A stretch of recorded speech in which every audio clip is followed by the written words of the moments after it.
Welcome to the Daily Bollocks, the dangerous divergence between the United Kingdom's expanding foreign military commitments and its chronic domestic procurement failures is stark. Despite severe domestic funding crises, Prime Minister Keir Starmer has actively inserted the UK into the escalating Middle Eastern conflict.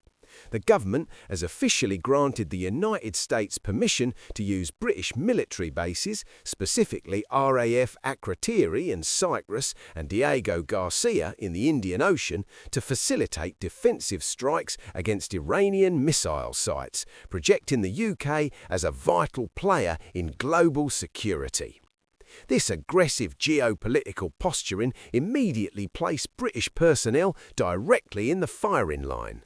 Just hours after Starmer's announcement authorizing United States strikes from British territory, the UK's Akrotiri airbase was hit by a suspected drone, turning an abstract policy decision into an immediate physical threat. The troops being thrust into this volatile Middle Eastern war zone are operating within a hollowed-out, chronically under-equipped force. Decades of bureaucratic ineptitude have resulted in catastrophic procurement failures. While politicians promise global readiness, the physical reality is a military apparatus lacking the basic resilience, functional vehicles and munitions required for sustained high-stakes conflict. Take the £5.5 billion procurement black hole of the Ajax programme. After 12 years of development and £5.5 billion squandered, the output was 0 deployable vehicles. Instead of delivering the Army's first fully digitalised platform, the Ajax programme has systematically injured soldiers with excessive noise and vibration, exposing hundreds of personnel to potential harm without fielding a single combat-ready tank. Then there's the munitions cliff. General Sir Richard Barrons, former commander of Joint Forces Command, states that the armed forces lack the resilience for a peer-on-peer conflict. The UK's munitions stockpiles are so severely depleted that military commanders warn the nation would exhaust its fighting capabilities in mere weeks if forced into a sustained conflict, rendering current posturing in the Middle East deeply precarious. The humiliation of real-time naval deployment further highlights this crisis. HMS Dragon was dispatched to project naval strength in the eastern Mediterranean following the Cyprus drone attack, but it took the destroyer 3 weeks to arrive, only for it to immediately dock because its onboard water systems broke. Meanwhile, HMS Prince of Wales, the £3 billion flagship carrier, suffered repeated breakdowns, including serious engine room flooding and an embarrassing halt off the Isle of Wight because its propeller shafts weren't greased properly, derailing landmark deployments. When we map geopolitical posture against physical platform reality, the strategic risks are severe. Projecting naval strength in the eastern Mediterranean meets the reality of broken destroyers, resulting in national humiliation. Deploying modern armoured cavalry meets the reality of the Ajax programme, resulting in a procurement catastrophe.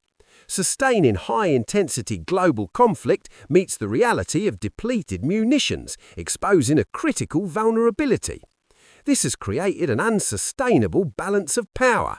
Geopolitical commitments, such as Middle East escalation, Cyprus base defence, Diego Garcia United States support, and NATO obligations, are weighed against failing military capacity. This capacity is defined by depleted munitions, broken destroyers, missing armoured vehicles, and hemorrhaging personnel. The government continues to pile foreign commitments onto a military foundation that lacks the physical mass and functional equipment to support them.